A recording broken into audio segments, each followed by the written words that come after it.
Bab 26. Ujian baru. Danes langsung mendorong keras tubuh Gapin saat pemuda itu hendak menghambur ke arah jasad Ercan. Dia tidak rela tubuh Ercan disentuh oleh seorang pengkhianat.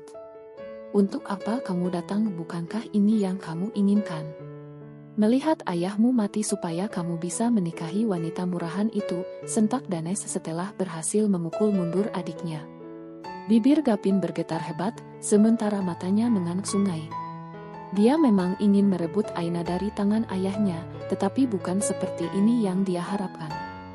Dia tetap ingin Ercan hidup, dan sadar akan perbuatannya.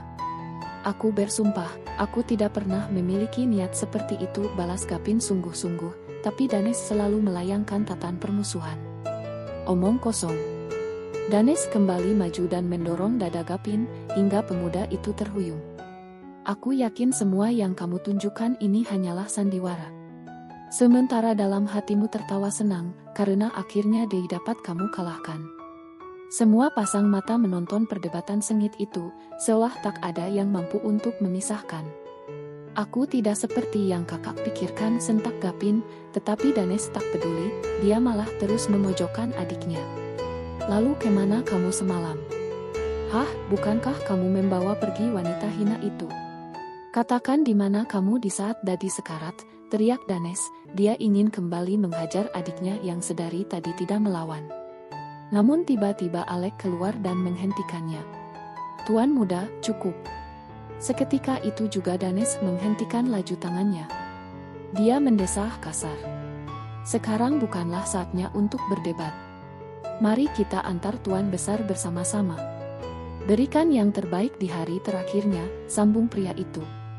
Sebagai seseorang yang sudah lama menemani Ercan, Alec tentu tahu bagaimana hubungan keluarga mereka. Gapin tampak tergugu, sementara Danes langsung meninju udara untuk menguapkan kekesalannya. Semua orang siap untuk mengantarkan jenazah Ercan ke tempat peristirahatannya yang terakhir. Namun, sebelum masuk ke dalam mobil, Alec lebih dulu mendekati Gapin dan menepuk bahu pemuda itu. "Uncle tahu kamu kecewa kepada ayahmu, tapi tolong maafkan dia. Jangan lagi ada dendam di hatimu." Mendengar itu, air mata Gapin kembali mengalir, sementara Alec melanjutkan langkahnya. Sekarang, dia malah merasa bersalah. Proses pemakaman berjalan dengan lancar. Danes membiarkan Gapin tetap berada di sana, tetapi tak sudi untuk melihat wajah adiknya itu. Sampai saat ini, Danes masih belum tahu bahwa sebenarnya Gapin adalah adik angkatnya, karena dia selalu mengingat apakah margin dan menganggap pemuda itu malapetaka di keluarganya. Setelah Ercan berhasil dikebumikan, orang-orang yang turut mengantar pun berangsur pulang. Namun, tidak dengan Gapin. Dia terus berada di sisi makam sang ayah dan tergugu di sana. Maaf sudah membuat Dadi pergi dengan cara seperti ini," lirihnya dengan suara bergetar. Karena walau bagaimanapun, Ercanlah yang paling baik dalam merawat dirinya. Pria itu selalu melindunginya di saat dia bertengkar dengan Danes ataupun menerima pukulan dari ibunya. "Terima kasih sudah menjadi ayahku. Aku tidak akan menyesalinya. Kumohon tenang di sana karena aku sudah memaafkanmu, Dad. Titip salam untuk kedua orang tuaku ya. Semoga kalian bertemu dan saling menyapa," ucap Gapin, lalu kembali menundukkan kepalanya. Dia sudah tak sanggup lagi berkata-kata. Hari berganti hingga terhitung sudah seminggu lamanya Ercan dinyatakan meninggal dunia. Dan tepat pada hari ini, hasil autopsi telah keluar. Sebagaimana dari hasil lab, menunjukkan bahwa adanya kerusakan pada jantung akibat apa yang dikonsumsi oleh Ercan. Dan Danes menggunakan kesempatan itu. Hari ini juga dia membuat laporan hingga polisi mendatangi apartemen Gapin. "Selamat sore, Tuan Gapin," sapa polisi tersebut. Sementara Gapin yang tak paham dengan situasi yang sedang dia hadapi hanya bisa menunjukkan raut kebingungan. "Sore, Pak. Berdasarkan laporan yang dibuat oleh Tuan Danes, Anda terpaksa kami tahan atas tuduhan pembunuhan terhadap Tuan Ercan. Untuk selanjutnya, Anda bisa menjelaskannya di kantor polisi." "Dek."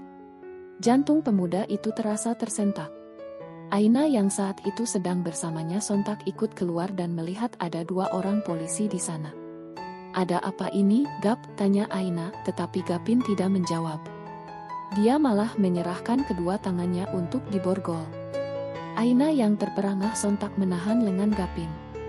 Gap, jawab aku. Gapin menoleh ke samping dan menatap Aina dengan nanah. Ternyata kematian Erjan tak lantas membuat masalah selesai. Ini hubungan tabu mereka harus menemui ujian baru karena Gapin harus ditahan. Kamu di sini saja dan tunggu aku pulang. Aku pastikan aku hanya pergi sebentar, ucap Gapin, dan Aina langsung menangis saat itu juga. Dia menggeleng keras, tak ingin Gapin meninggalkannya. Namun apa daya, kini pemuda itu telah menjadi tersangka. Danes benar-benar tak bisa berdamai dengan dirinya. Sebelum benar-benar pergi, Gapin mengecup puncak kepala Aina. Dan gadis itu hanya bisa menangis.